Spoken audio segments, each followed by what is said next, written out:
This is the Recycling, Scrap Metal, Commodities, and Economic Report, July 28, 2025.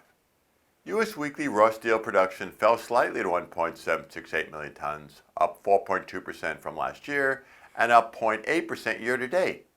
This is on slow U.S. manufacturing, but less imported steel.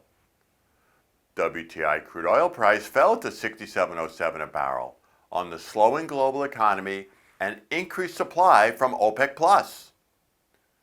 U.S. weekly crude production fell to 13.273 million barrels per day, which is trending down from December's record high. The relatively low price caused by OPEC+'s higher production has U.S. drillers closing higher cost wells, so are losing high-wage jobs. The U.S. weekly crude oil rig count fell to 415, near a 4-year low. Lower rigs could bring lower future production. Scrap steel number one HMS price was steady at $311.67 a gross ton. This was on a good balance of supply and demand. Hot rolled coil steel price fell slightly to $43.50 a hundredweight, which is $8.70 a ton. This was on the 50% steel tariffs supporting markets, but on somewhat slower demand. Copper price rose to $5.80 a pound, near the record high. The 50% copper tariffs go into effect this week as ocean ships with copper imports are rushing to U.S. ports. Aluminum price rose slightly to $1.20 a pound, which is $26.35 a metric ton, the highest in 4 months. This was on lower supply, tariffs, and higher Chinese and European demand. U.S. June sales of new single-family homes rose 0.6% to 627,000 annualized, but that's below the rate of the 1960s 60 years ago. High home prices and high mortgage rates are hurting sales. U.S. weekly continuing jobless claims increased to 1.955 million. The weekly claims are not shown here, and they're down, but people are taking longer to find new jobs.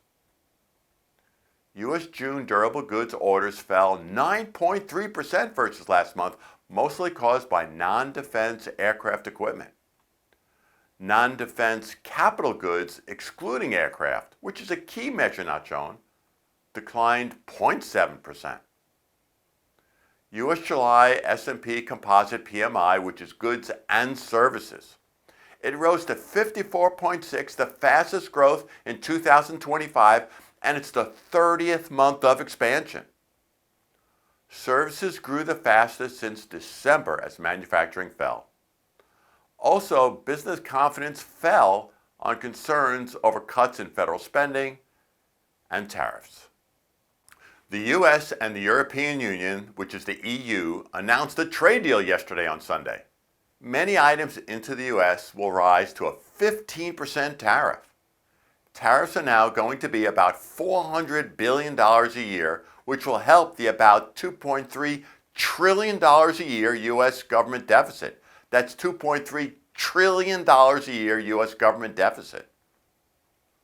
Wall Street's Dow Jones Industrial Average rose 560 points to 44,902, near the record high, which is very, very positive. It was helped by good corporate earnings, the weaker dollar, and trade deals. The weaker U.S. dollar has international companies like Apple have higher profits on their international sales, so that helps their stock price. This is Greg Brown. As always, feel free to call or email me with any questions, and we hope all have a safe and profitable week.